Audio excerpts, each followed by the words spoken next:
All right, today we're diving into a really unusual argument.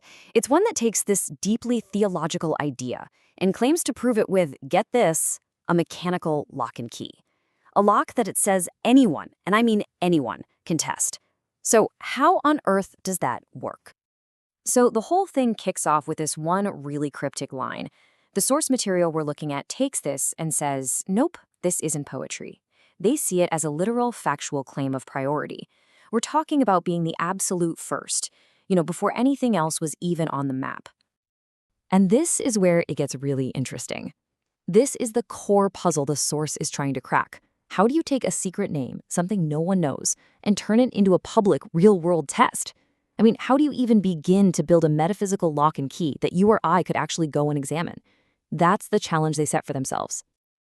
Okay, so Section 1, a name no one knows. The whole argument really starts with this claim of absolute priority.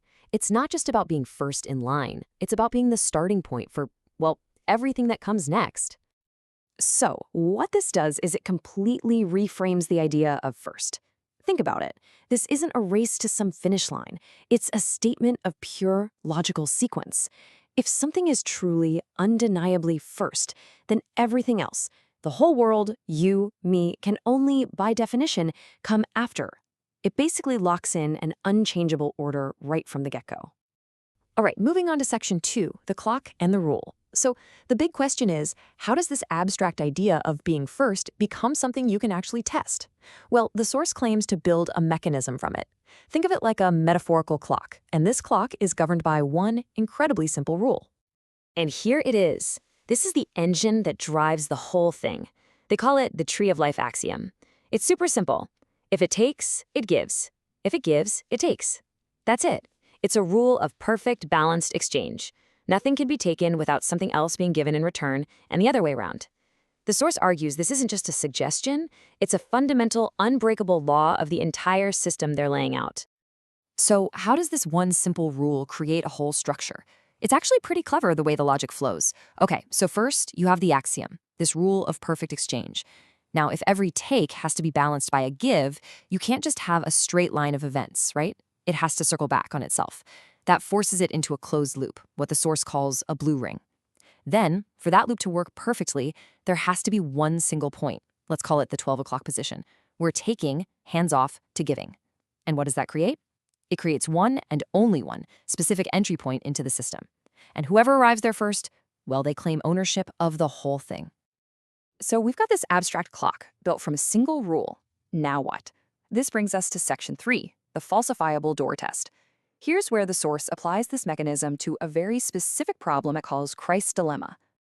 Now, this slide really gets to the heart of the problem, at least as the source defines it. You've got two figures. On one hand, there's Jesus, the historical person, the visible figure that everyone can see and read about. But on the other hand, you have Christ, which is presented as a claim. It's this unseen arrival that has to be proven. So the dilemma becomes, how do you prove that this unseen event, this arrival, actually happened? How do you connect the visible man to the invisible claim? And here's the proposed solution. The source uses its clock mechanism to create a public, falsifiable test. It basically locks the definition of Christ to that one specific arrival point on the clock and then throws down the gauntlet. It says, go ahead, try to break it. If a different Christ can show up using some other mechanism, or if no Christ appears at all, as I've defined it, then my entire argument is wrong. It's a pretty bold statement. The source then gets really specific. It lays out 4 precise ways you can break this metaphorical lock. First, you could find an empirical violation of that core rule, the tree of life axiom. Second, you could find a rival mechanism that has an even earlier timestamp. Third, a different Christ could appear. Or, fourth, no Christ appears at all, according to the rules of the mechanism. It's presented as a really clear, straightforward set of conditions for falsification. Okay, Section 4, surviving the critics. Now, as you can imagine, any new claim like this, especially a metaphysical one, is going to face a ton of criticism. So how does this argument, according to the source, stack up against some of the heavy hitters in philosophy?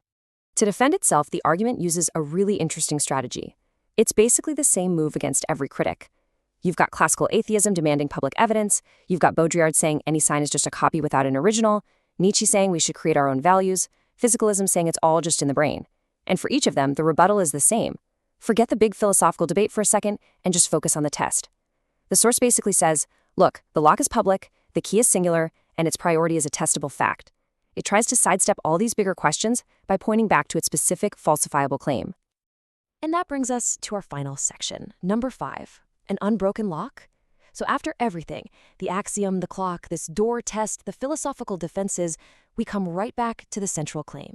The source insists that the lock it built remains, to this day, completely unbroken. And that's really the bottom line of the source's position. It claims to have built this totally complete system starting from just one simple axiom and ending with one falsifiable outcome. And it's presented this whole thing as a public challenge built on what it calls a verifiable foundation. But this leaves us with a really fascinating and kind of provocative final question. The source presents a key and a locked door, and it calls it a public test. But what does it really mean for a door to be shut, for a lock to be unbroken, if no one has ever actually tried to test the key?